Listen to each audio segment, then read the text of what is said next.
Today I'm going to discuss pick soldering. Pick soldering is a method that is commonly used in a lot of situations, whether it's making chain or different types of situations to where you want to be more precise with your solder. So we'll see if we can't give you a good idea of how that's done. Okay, preparing, this is for a ring, and preparing the bezel and everything, it's just about like anything else, any other cabochon. Now, what this is going to be a split shanked ring, and everything's prepared. I'm not going to go into making the ring shank or anything, but all these areas have been smoothed out, so whenever they go together, they'll set flat against here. Now what we're going to do is we're going to pick solder the areas that we want to solder to the back of this.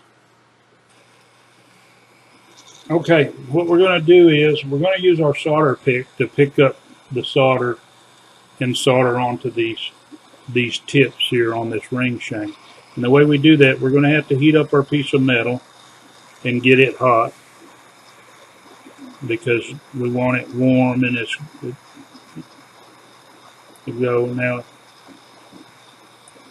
And we're going to just concentrate on one, and we're just putting heat on that one. Now what we're going to do with this, the pick solder, we're heating up into this pick till it's red, and while it's still red, we bring it down and touch it to our solder, and the solder balls up on there. Now we're going to come over here to our piece. We're going to get it hot. We don't want to get hot to melt it. We just want to get it hot. We're going to lay that solder right where we want it. And then we're going to heat this up until that solder just tends to the end of it. Just like that. And now we'll continue to do all 4 other ones same way. Okay, they have all 4 prongs just tinned with flux. We got it all picked up. Now we'll prepare this so we can solder it to the back of our ring. Okay, now we have the back of our ring fluxed up, and we have our ring shank fluxed up, and we have it laying on the back here. Now, I'm doing a class today, and this is my student's ring.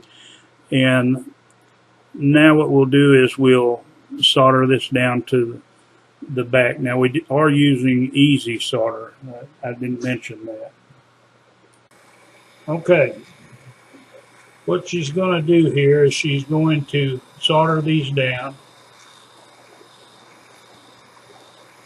and then just apply heat everywhere. Get your solder or get your flux to start clearing up so you know what's going on.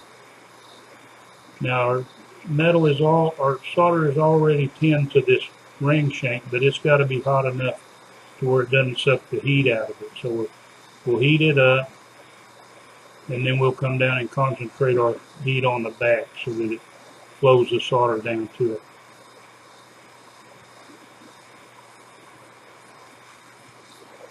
And usually you can see it move when it does. You see it drop down. Okay, there you go.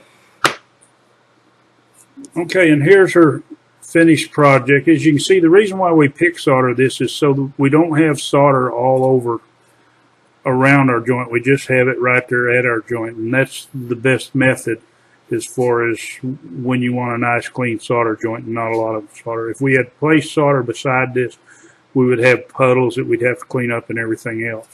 So that should give you a good idea on how to pick solder and how it might be used in silversmithing.